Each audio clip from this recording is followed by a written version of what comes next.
चलो देखो, तो थोड़ा सा मैग्नेटिक लॉरेंस फोर्स बता रहे थे। मैग्नेटिक लॉरेंस फोर्स पे कुछ लिखवाए थे, एक बार वापस से रिपीट कर दे रहा हूँ। When a charge is projected in an external magnetic field, it experiences a force called magnetic Lorentz force। मतलब कोई भी एक चार्ज को अगर एक्सटर्नल मैग्नेटिक फील्ड में रखते हैं तो उसपे एक फोर्स लगता है। जैसे मान लो ये एक नॉर्थ पोल मैग्नेट का है और ये साउथ पोल, तो ये मान लो ये मैग्नेट पहले से था और हमने जैसे ही दूसरा एक मैग्नेट लाया तो इस मैग्नेट की वजह से कुछ फोर्स लग रहा होगा, जिससे कि या तो ये मैग्नेट अट्रैक्ट हो रहा होगा या फिर रिपेल हो रहा होगा। उसी तरीके से एक पहले से मैग्नेटिक फील्ड है, मैग्नेटिक फील्ड को हमने किससे रिप्रेजेंट करा है, B से।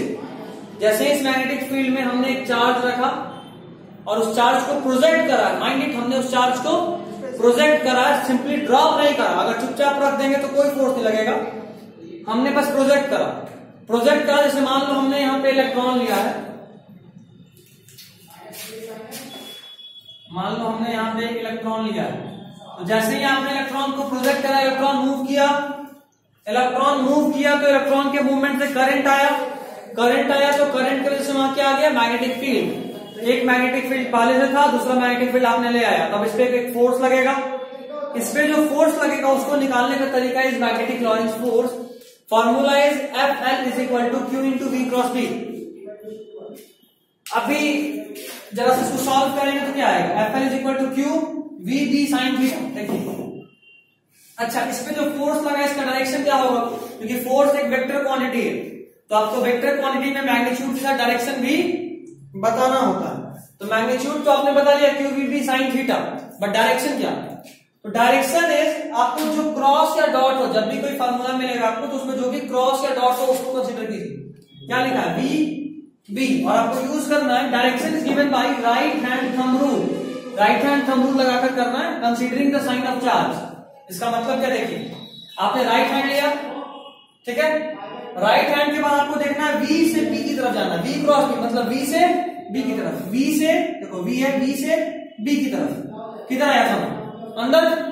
तो आपको फॉर्मूला बता रहा है कि आपका जो फोर्स लगेगा वो अंदर की तरफ हो, बट आपको ध्यान ये देना है कि आपने लिखा है considering the sign of charge, और इस चार्ज का साइन नेगेटिव है, तो नेगेटिव, क्योंकि इलेक्ट्रॉन है तो नेगेटिव साइन मतलब जो डायरेक्शन आ रहा है उसका उल्टा बताना है।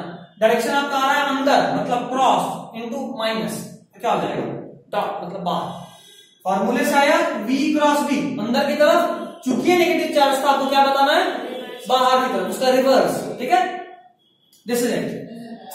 SI unit of force is Tesla और 1 टेस्ला इज इक्वल टू 10 का पावर 4 गॉस। अभी तक मैंने सिर्फ इतना बताया था, अभी आगे बढ़ता हूं। इस डायग्राम को जरा ध्यान से देखने के बाद हमको बताइए, F जो है वो मैग्नेटिक फील्ड और V के क्या है, उसके बीच का एंगल कितना, देखो तो V इधर है, B इधर है, ये है कंडीशन, और फोर्स इधर अंदर, मतलब condition is like this.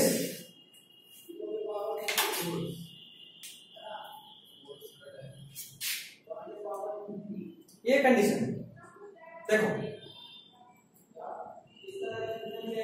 Condition ये है F, सॉरी V, ये है B ग्रीन वाला, और ये ब्लैक वाला क्या है, फोर्स। मतलब देखो, तो ये जो फोर्स है ये इसके भी परपेंडिकुलर है और ये जो फोर्स है ये इसके भी परपेंडिकुलर है। मतलब यहाँ पे जो फोर्स आ रहा है अंदर की तरफ, ये अंदर की तरफ फोर्स V के भी परपेंडिकुलर है and force is also perpendicular to this B। तो याद रखिएगा, क्रॉस प्रोडक्ट में हमेशा ही ये केस मिलेगा।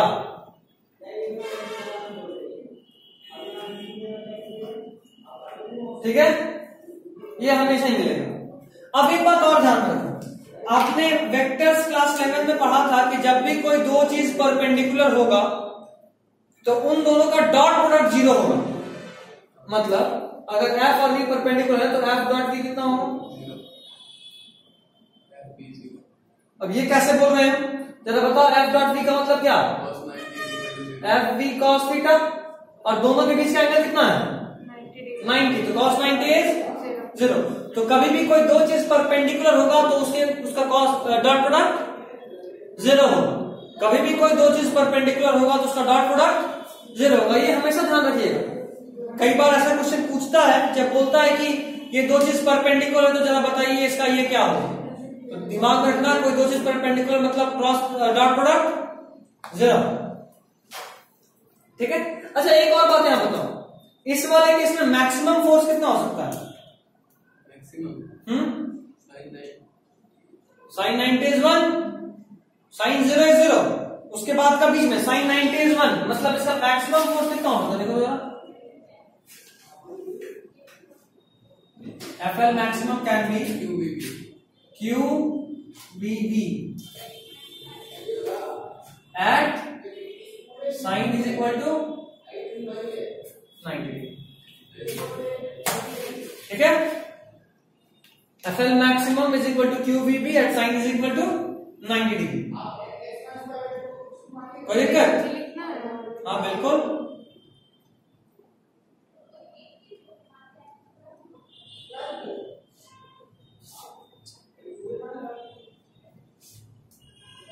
अगर 11th का काइनेमेटिक्स के बाद का पोर्शन जो मैकेनिक्स का पोर्शन था, लॉज ऑफ मोशन और वर्क एनर्जी पावर वाला पोर्शन कुछ भी याद आ रहा हो तो थोड़ा सा ध्यान दीजिएगा फिर इस टॉपिक पे, हटाओ ना।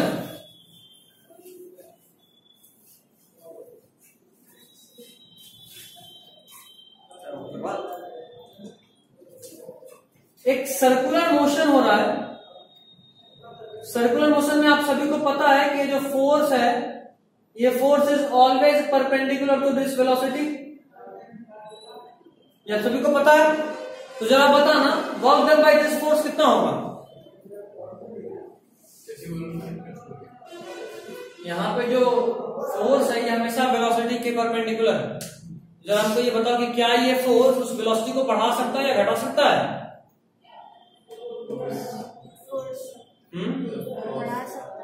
बढ़ा या घटा सकता, मतलब कुछ चेंज कर सकता है। ये वाला फोर्स इस वेलोसिटी को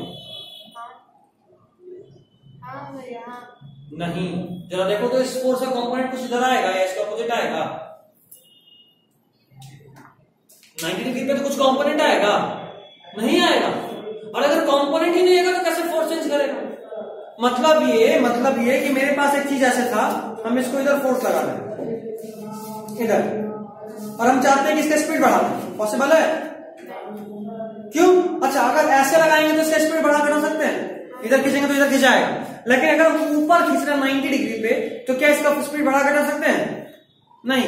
मतलब कोई चीज अगर फोर्स अगर परपेंडिकुलर है किसी के मूवमेंट के तो उसके वेलोसिटी या उसके डिस्प्लेसमेंट में कोई चेंज नहीं कर सकता।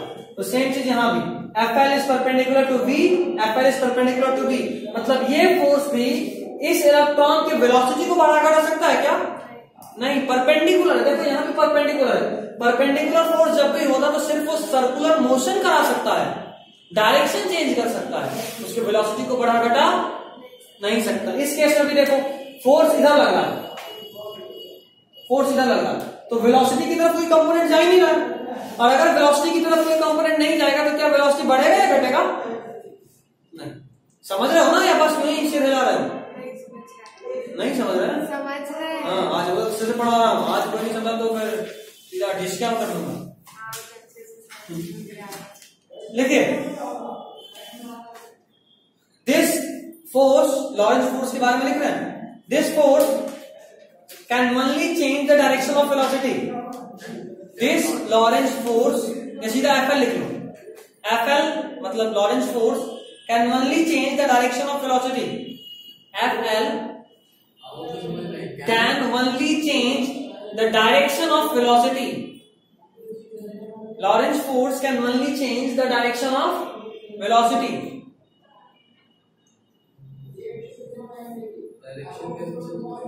देख लो, मान लो ये चीज इधर जाना चाह रहा था, इधर देखो, ये इधर जाना चाह रहा था, तुम इधर जाना चाह रहे हो, लेकिन कोई फोर्स इधर लग रहा है, तुम धीरे धीरे से मुड़ोगे, फिर से ये फोर्स हमेशा परपेंडिकुलर है, फिर तुम और मुड़ोगे, ये फोर्स अभी भी इधर है, तुम जिधर जा रहे हो फोर्स तुम्हारे परपेंडिकुलर जा रहा है, फोर्स डायरेक्शन फिक्स नहीं है, तुम्हारे परपेंडिकुलर है, ये फिक्स है, तुम मुड़ोगे तो फोर्स भी मुड़ के उतना परपेंडिकुलर हो जाएगा।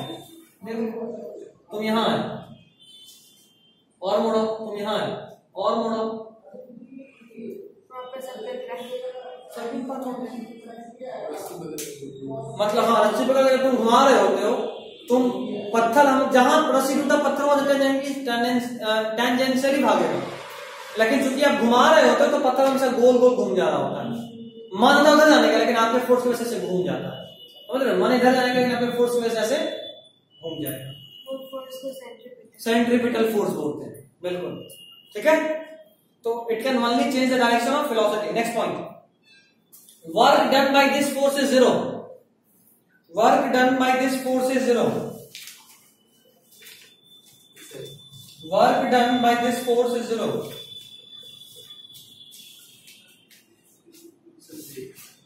Work done by this force is zero, क्योंकि परपेंडिकुलर है तो डिस्प्लेसमेंट के परपेंडिकुलर हो गया, इधर वेलोसिटी उधर ही डिस्प्लेसमेंट, और उसके परपेंडिकुलर हो गया तो वर्क डन कितना हो जाएगा?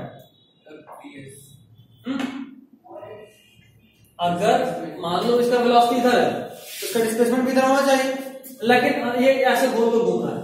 गोल गोल घूमने की वजह से जैसे इसका वेलोसिटी हमेशा फोर्स के परपेंडिकुलर है, वैसे इसका डिस्प्लेसमेंट भी हमेशा फोर्स के परपेंडिकुलर हो रहा है, देख रहे हो? और चूंकि डिस्प्लेसमेंट हमेशा फोर्स के परपेंडिकुलर है, बिल्कुल पॉइंट एफ डॉट डीएस होता है फोर्स का formula. Power of this force is zero. Power of this force is zero.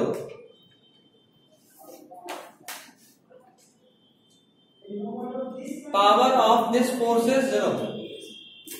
Work done is zero. Work done by time is power. ठीक?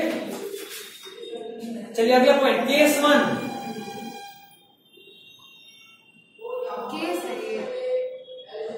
अब पढ़ेंगे, अब पढ़ेंगे केस। केस वन,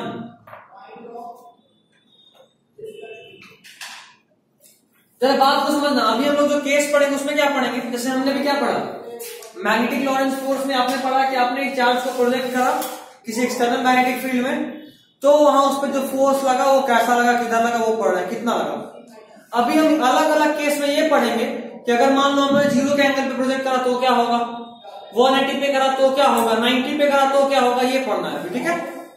तो case one, if theta is equal to 0 या 180, case one, हाँ force देखेंगे 0 और 180, case one, if theta is equal to 0 या 180, ज्यादा पढ़ लिए क्या? हाँ भैया,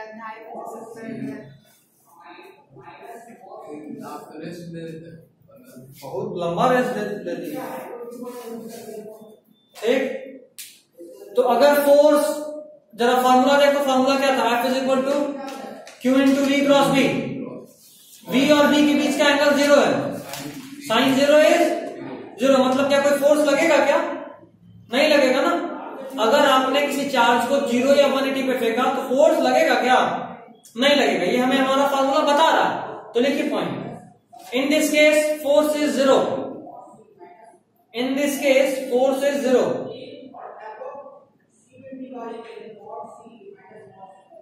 in this case force is 0। next point देखिए, path is a straight line, हाँ किसी का, अगर फोर्स ही लगा तो जैसा आप फेंके थे वैसा निकल जाएगा, समझ रहे हो। अगर उस इलेक्ट्रॉन पे फोर्स लगता तो वो हो सकता है गोल घूम जाता या किसी तरह से चेंज होता डायरेक्शन, बट फोर्स ही लग रहा तो क्या कोई चेंज होगा डायरेक्शन में? नहीं। तो force is 0, then path is straight line, path is straight line and motion is uniform motion, path is straight line and motion is uniform motion.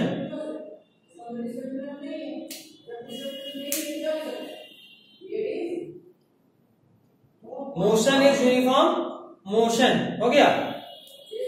Next point, also if charge is at rest, अभी बताओ अगर हमने charge को सिर्फ drop करा तो क्या होगा?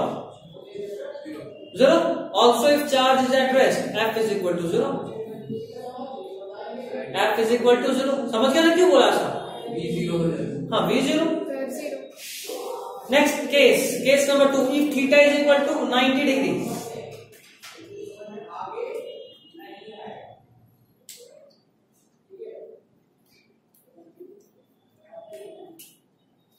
जरा देखिएगा, ध्यान दीजिएगा, जरा गौर फरमाइएगा। गौर फरमाइए। 15 मिनट का लेक्चर हुआ है तो क्या हुआ? आप मुझे ट्रांसफर करके पढ़ाएंगे। तुम अभी इतने में ही सो रही थी? सो नहीं रहे थे। पढ़ाई का इंटेंसिटी मायने रखता है। ये देखो, ये हमें फील्ड दिखाया, जैसे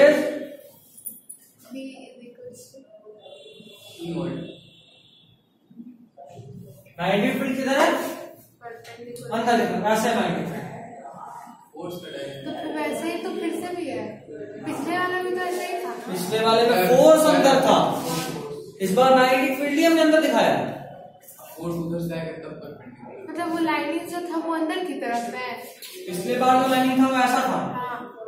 तो जो फोर्स आया था ऐसे चार्ज को फेंकने पे, वो अंदर की तरफ आया था। ये था, इसमें मैग्नेटिक फील्ड इधर था। इस बार हमने मैग्नेटिक फील्ड को अंदर दिया। तो आप पहले लिखवाए थे कि इसके मेरा मैग्नेटिक फील्ड ऐसे मतलब अब ऐसे सीधा है ना, ऑब्जेक्ट के अंदर मैग्नेटिक फील्ड नहीं होगा। फोन के परपेंडिकुलर तुम्हारी तरफ से मेरी तरफ आ रहा मैग्नेटिक फील्ड इस केस में। पिछले बार मैग्नेटिक फील्ड इधर से इधर था, ऐसे। ठीक ठीक। अभी देखो,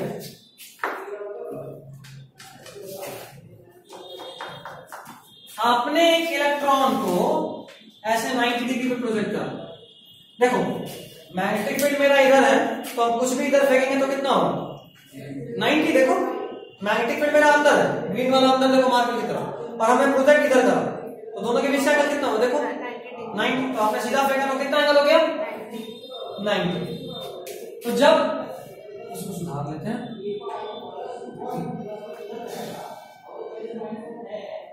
जब ये केस होगा तो देखो कुछ ऐसे मूव करेगा अपना ख्याल रखना।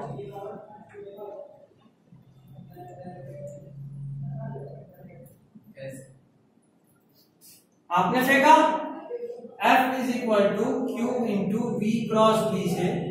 अब आप जरा नोटिस करो, आपका वेलोसिटी किधर है? इधर है ना, इधर आपका वेलोसिटी है। अभी क्या करा था मैंने बताया, किधर मैग्नेटिक फील्ड है अंदर की तरफ। आप ऐसे आपने फेंका इधर, तो आपका V इधर है, और B किधर है? B अंदर की तरफ। अंदर मतलब कैसा फोर्स? V B ऊपर हुआ, फोर्स किधर लग रहा? समझ रही है? समझ रही है? ऊपर। मतलब इधर अगर आप देख रहे हो और ये ऐसा अंदर की तरफ मैग्नेटिक फील्ड है, तो आपका फोर्स ऊपर की तरफ लग रहा है। समझे? तो इसको सेंटर बनाकर देखो, ये घूम गया। अच्छा, एक और केस, अगर यही सेम केस डॉट होता ना, तो पता है किधर था? बाहर की तरफ रहता तो। हाँ, डायरेक्शन उल्टा होता है।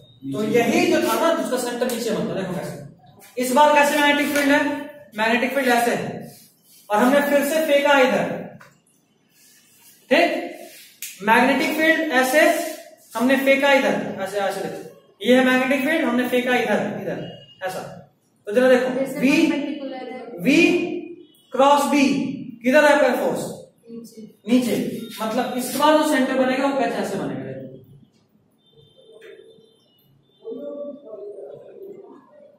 फोर्स इधर लगेगा जो घुमा देगा इसको। तो देखो, बस इसका डायरेक्शन में बदला, और देखो पिछले बार सेंटर ऊपर बना था, इस बार सेंटर नीचे बना। तो अभी आप देखो, ये सर्कुलर मोशन में घुमा है, मतलब एक बात तो तय है। अच्छा, थीटा कितना है फोर्स और फील्ड के बीच का? फोर्स और फील्ड के बीच का 90। तो जरा ये क्या आएगा, जरा बताओ? ये आएगा। अच्छा, यही ये सर्कल में घूम रहा है, मतलब तय बात है कि यही जो फोर्स होगा, ये इसको सेंट्रीपिटल फोर्स प्रोवाइड कर रहा होगा, है ना? सेंट्रीपिटल फोर्स के बराबर होगा। अभी जरा हमको ये निकालना है कि बताइए कितना रेडियस बन रहा है, कितने के रेडियस में घूम रहा है। तो जरा यहां से R निकाल सकते क्या? देखो तो, निकल जाएगा R is equal to mb by रहेगा यार। ये चीज पे ध्यान दीजिएगा, ये फिक्स नहीं होता कि ऊपर बनेगा कि नीचे बनेगा, फील्ड पे डिपेंड करता है। फील्ड और आपने फेंका किधर, तो इतना फटाफट से लिखिए। यहाँ पे 2-3 चीज और ऐड कराऊंगा, यहाँ 2-3 चीज और ऐड कराऊंगा। इतना के बाद इसको बॉक्स बंद मत कीजिएगा, इज इक्वल टू और ऐड कराऊंगा। देखिए क्या जल्दी लिखो, 2 मिनट से लिखने, 2 मिनट में 1 मिनट लगेगा।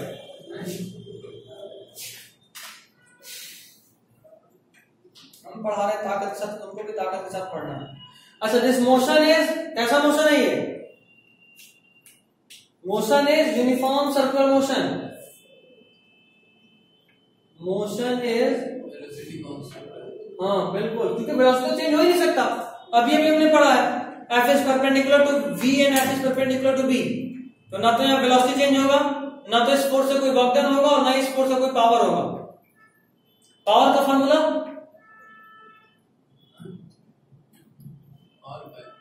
E/P। F के टर्म्स में चलिए तो मैं एक बार ये डायग्राम को समझा देती हूँ कौन सा डायग्राम, ये क्या समझना है कि वो बी और फोर्स कौन है। क्रॉस है, V किधर है, सॉरी V बोल रहा हूँ, V किधर है अंदर, हमने प्रोजेक्ट इधर करा तो V इधर हो गया, B इधर है अंदर, right hand V B, force किधर आ रहा है ऊपर, ऊपर की तरफ दूर गया, मान के रखिएगा। इसको एक काम करता हूं, ऐसे दिखा दें, ठीक।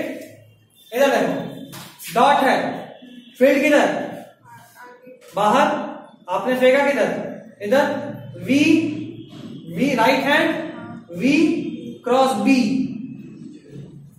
किधर घूमेगा, वो भी बनाना है डॉट वाला भी। मन है तो बना लो, दोनों तो सेम ही बात है। इलेक्ट्रॉन से बात कर रहे हैं। अभी इलेक्ट्रॉन का बात करो, क्या दिक्कत है, यहाँ भी पॉजिटिव चार्ज है तो इलेक्ट्रॉन में तो टेंशन नहीं, सब उल्टा हो जाएगा। सब उल्टा हो जाएगा।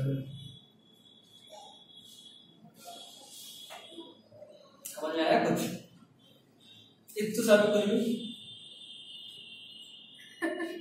नहीं ना आया, बस इसीलिए हम मना कर रहे थे फिजिक्स पढ़ने से, बहुत ज्यादा कुछ पढ़ा सकते हैं। ऐसे इन लोगों को जितना भी बोला डॉट क्रॉस और बिलियन में पढ़ाया था। हाँ भैया हो गया, हो गया, चलिए R is equal to mv by qb हुआ, इज इक्वल टू देख लिखिए mv इज मोमेंटम ना, mv इज मोमेंटम, तो लिखिए का फॉर्मूला, हाँ मतलब इसको लिख सकते हो p बाई qb, लिख लो इज इक्वल्स टू, हाँ p बाई qb। अच्छा, मोमेंटम का काइनेटिक एनर्जी के टर्म में फॉर्मूला होता है p is equal to root 2 m के ई,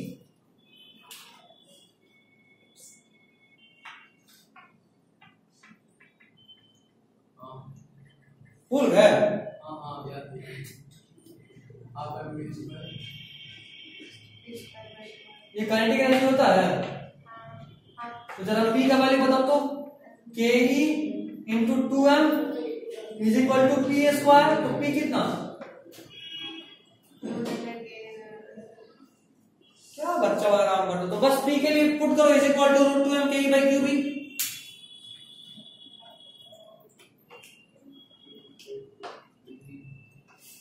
हो गया, is equal to root 2m, अभी भी बंद मत करो, p बाई qb लिख ली, अच्छा नीचे लिख लेते हैं, लिखो 2m के root 2m ke by qb,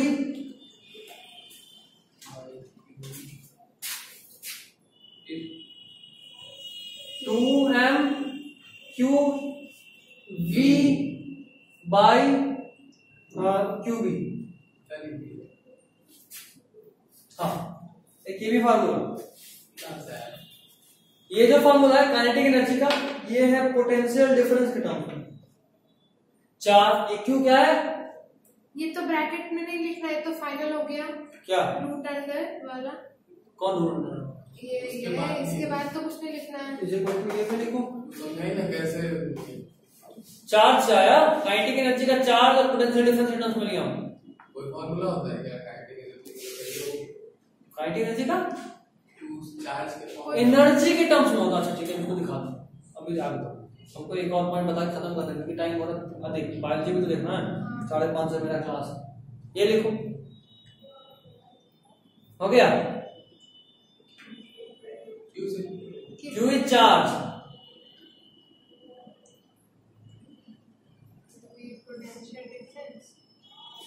एक बात जरा बोलो, एनर्जी का फॉर्मूला बोलो ना। कोई भी एनर्जी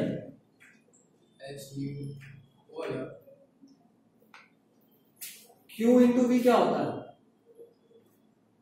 याद करो, पढ़े होगे।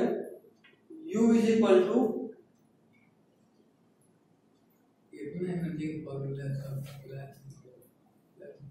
ऐसा पढ़ोगे formula, potential is equal to potential energy per unit charge. पढ़े थे ये, पढ़े थे। तो यहां से energy is equal to V into Q आया। कब पढ़े थे? आया आया ना, आया। ये एनर्जी और काइनेटिक एनर्जी में कोई डिफरेंस है कंजर्वेशन ऑफ एनर्जी से? तो काइनेटिक एनर्जी को ही तो बस Q इंटू V से बदलें अभी, ठीक है। चलो, जान बचे तो लाभ हो पाए। उतना लिखना मत, कचरा मत करना। अब एक और बात है, देखो स्पेसिफिक चार्ज, ये 11 तुम लोग पढ़े होंगे क्वेश्चन में। स्पेसिफिक चार्ज किसको बोलते हैं? Charge per unit mass. देखिए, specific charge is equal to charge per unit mass, मतलब Q by M। Specific charge इसको डिनोट करते हैं अल्फा से। Specific charge is equal to charge per unit mass, Q by M per unit mass, Q by Q। Specific charge इसको denote करते हैं alpha से। This is Q by M। कोई दिक्कत? ये क्यों बताए? क्या ये अभी हम लोग जो फॉर्मूला लिखे हैं R is equal to mv by QB, हाँ। उसमें इस अल्फा के टर्म्स में इसको लिखना चाहते हैं, तो लिखिए। अभी जो हमने रेडियस का फॉर्मूला लिखा, mv by QB, mv by QB, इसमें हम Q बाई M को पुट करा जाता है, तो ऐसे लिख सकते हैं R is equal to V by Q by M into B। ये फॉर्मूला हम पहले पढ़ चुके हैं। M को बस नीचे ले आया, ये क्या हो जाएगा? मतलब R का एक फॉर्मूला और होगा, V बाई B अल्फा। कई बार आपको चार्ज के बजाय स्पेसिफिक चार्ज दिया होता है, तो ये भी लिख लेना। बिल्कुल लिखना, इसमें क्वेश्चन बहुत मिलेगा, एक दो नहीं बहुत मिलेगा। ठीक है, चलिए अगला हेडिंग, टाइम पीरियड। ये सब टॉपिक लगता है कहाँ से ऊपर से टपक रहा है।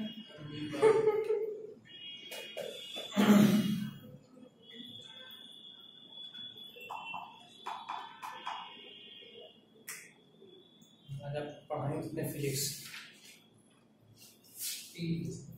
वाला फील आ रहा है, फील आ रहा है ना? 12th फिजिक्स का फील आ रहा है। डालिए टाइम पीरियड अभी पढ़ेगा, लिखना, टाइम पास नहीं करने का। Time period capital T, capital T ही है। नहीं नहीं, उसको सिंबल कैपिटल T। बहुत लड़की है ये। टाइम पीरियड का फॉर्मूला क्या होता है? Total displacement by velocity 2 pi r by v। Total displacement क्या होगा सर्कुलर मोशन में? 2 पाई r बाई v हो गया। चलिए, this is all for today. कल वापस से यहीं से बताऊंगा, हम कल वापस से बताऊंगा, आज बस एडिट डाल के छोड़ दूं।